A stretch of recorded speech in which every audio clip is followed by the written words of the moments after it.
Welcome to episode 282. In the beginning was the Word, and The Word was with God, and the Word was God, and the Word became flesh and dwelt among us. Spending time in the Word of God is the best way to spend time with God.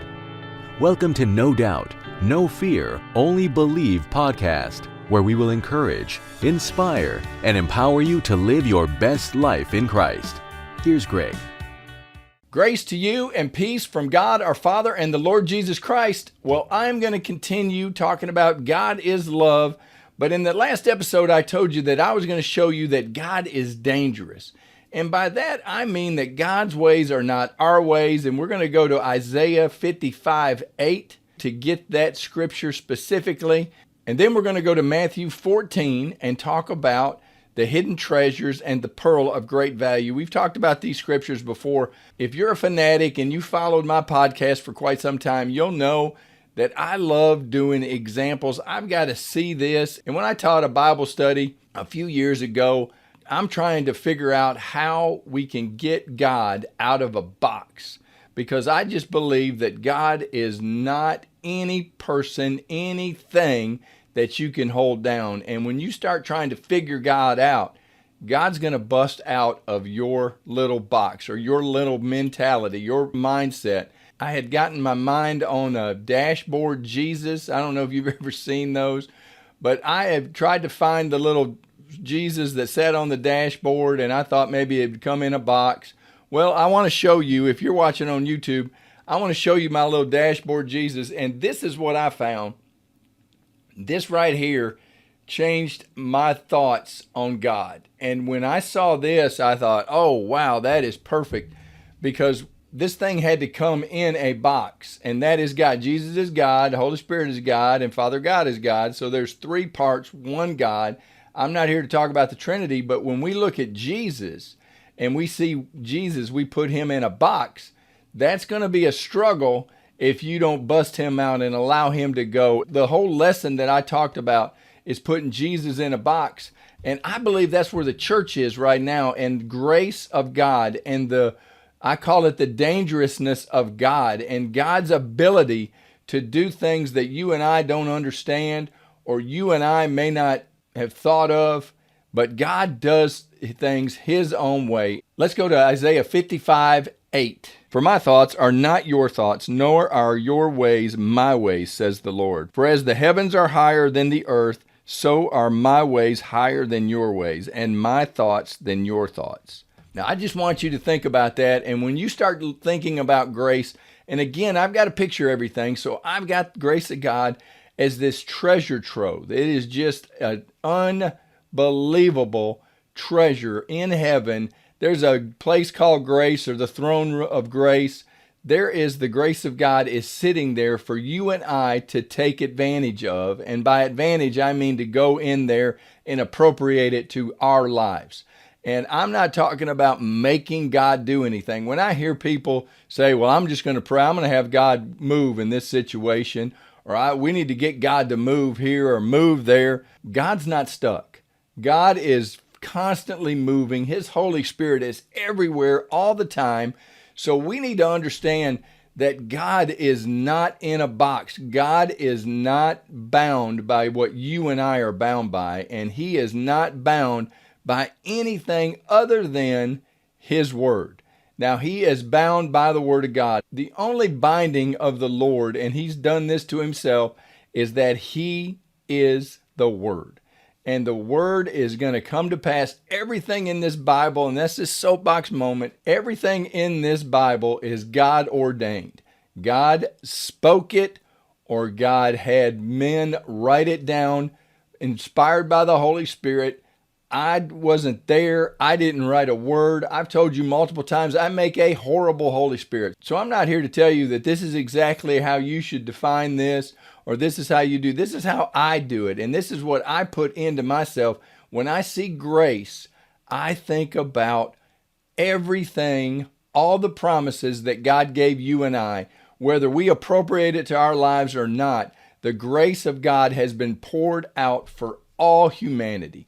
And the grace of God was poured out when Jesus died on the cross and was resurrected 3 days later. When Jesus said, "It is finished," those are the three most powerful words that he spoke, because he said right there, it's over. It's done. Everything, I've accomplished all of it. It's all done. And he went and gave up the ghost. He then was resurrected 3 days later, and the power of God is forever released. And he took back everything that the enemy had stolen. There is not one thing that Satan can do about it. There is not one thing, and the only thing he does is to steal and to kill and to destroy God's kids. He is just here to raise as much hell as he possibly can before he gets banished and thrown into the lake of fire. And that is his modus operandi. I haven't said that in multiple episodes, so I got to throw that out there. Putting God in a box. I just want you to think about God being dangerous. And when I say danger, I want you to see that God, he gives each person that he creates, whether it be a spiritual being or a physical being, God gives them free will. And God gave Satan and all of the fallen angels, he gave them free will. They chose to use that free will and turn against him. That was a bad mistake. And the reason that I believe that Satan is not redeemable is because he is a spiritual being, and he knew full well the cost of disobeying God. He knew that God was superior, that God was the creator.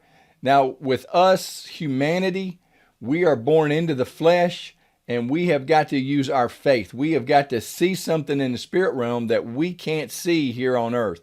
And that's called faith. It's impossible to please God without faith. If you've accepted Jesus Christ as your Lord and Savior, and you are a Christian, I believe the next best step, your first step is salvation. The next step is commitment.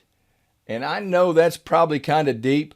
And I know that you probably are thinking, well, I'm just saying Jesus does not like wishy-washy. We've talked about this in previous episodes about Revelation 3, and I'm going to go to that. I didn't have that in my notes. And this is Jesus speaking to the church of the Laodiceans. And this is the Lukewarm Church. And this is what God is saying. And it starts in Revelation 3:15. I know your works, that you are neither cold nor hot. I could wish you were cold or hot. So then, because you are lukewarm and neither cold nor hot, I will vomit you out of my mouth. And I just want you to hear that. The Word of God is so relevant. And lukewarm Christian, if you have accepted Jesus Christ as your Lord and Savior, we need to be hot or cold. I think Jesus is saying to the church right now, this lukewarmness ain't getting it. And he's not saying that he's mad at you. God is love. We've talked about that in the previous episodes. God is love. God is dangerous. God gave you free will to be hot or to be cold or to be lukewarm. And God is saying, stop being lukewarm. You need to get fired up or you need to cool off. But we need hot or cold Christians. And by the definition of a hot Christian, I think that's a fanatic. That's someone that stays in the Word or wants to get in the Word, wants to learn more of God. I'm putting myself, of course, in the category of a hot Christian. The cold Christian, these are people that have not walked away from God, but that have walked away from the Bible. Maybe they've just said, look, this thing ain't working. I don't understand all this, but I need to go back to doing this thing. Peter did that. The disciples, when Jesus died on the cross, Peter and the disciples went fishing. That's what they knew to do. I would say that that was a cold moment in the Apostle Peter's walk with God, is he said, look, I don't know what to do. I'm going to go fishing. And so God's not upset with us being cold. That's what Jesus said. I wish you were hot or cold. I just want to encourage you that God knows right where you are, but we need to take God out of the box. And I think that first initial step after salvation is total commitment. And I can hear some of you probably going, no, I don't think that's the next step. And we could argue about which step or that, but if you're not committed, if you're not totally committed, when you're in love with God and you've accepted Jesus as your Lord and Savior, I just want to encourage you to go back to that first love that Jesus talks about to another church in the book of Revelation. But I want you to look at Matthew 14:44. Again, the kingdom of heaven is like treasure hidden in a field, which a man found and hid. And for the joy over it, he goes and sells all that he has and buys that field. Again, the kingdom of heaven is like a merchant seeking beautiful pearls, who, when he had found one pearl of great price, went and sold all that he had and bought it. I think Jesus is describing total commitment. We're going to talk about in the next episode where I think half of the church is missing the boat. And we're going to look at the scripture that represents the half of the church not getting it.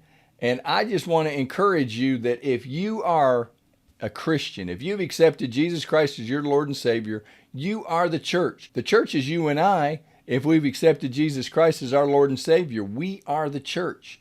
And we need to be God's hands and feet. I'm not going to start chasing that rabbit, but I just want to encourage you that God is dangerous. God gave every one of his creations free will. God gave the demons, the angels, he gave you and I. Every human being has the free will, and every creature is going to stand before God, and they are going to give an account to what they did with his free will. And if you said, the heck with this, God, get out of my life, I don't want nothing to do with you ever, that is a dangerous place. But God is a dangerous God. He loves you. He don't want you to say that. He sent his son so that you wouldn't say that. But if you say that, I believe that God is going to honor that for eternity. God's not throwing anybody into hell. I believe you're going to raise your hand and say, look, I don't want nothing to do with God. I want to do my own thing. And for eternity, God is going to separate you from himself, and you're going to have eternity to be separated from God. And I just think that that's a horrible plan. I just think you ought to revisit. And that's called repentance. That's that fancy pants Christian word that just means change your mind. I just think you need to change your mind on this thing. And I'm going to stop right there because I can feel myself going on another tangent. And I just want to pray. God, I thank you so much for your word. I thank you for being dangerous, Lord, and doing it your way and not our way. God, you are so wonderful. And I pray in Jesus' name that we would pull you out of this box that we've created that makes you in these four walls, that you can only work a certain way. God, I pray that you would just work any way you want to work in my life. And Lord, we thank you. We love you. We ask it all in Jesus' name. Amen. Well, thank you for being a part of this, and I look forward to visiting with you in the next episode. Thanks for listening to the No Doubt, No Fear, Only Believe podcast at www.nodoubtonlybelieve.com.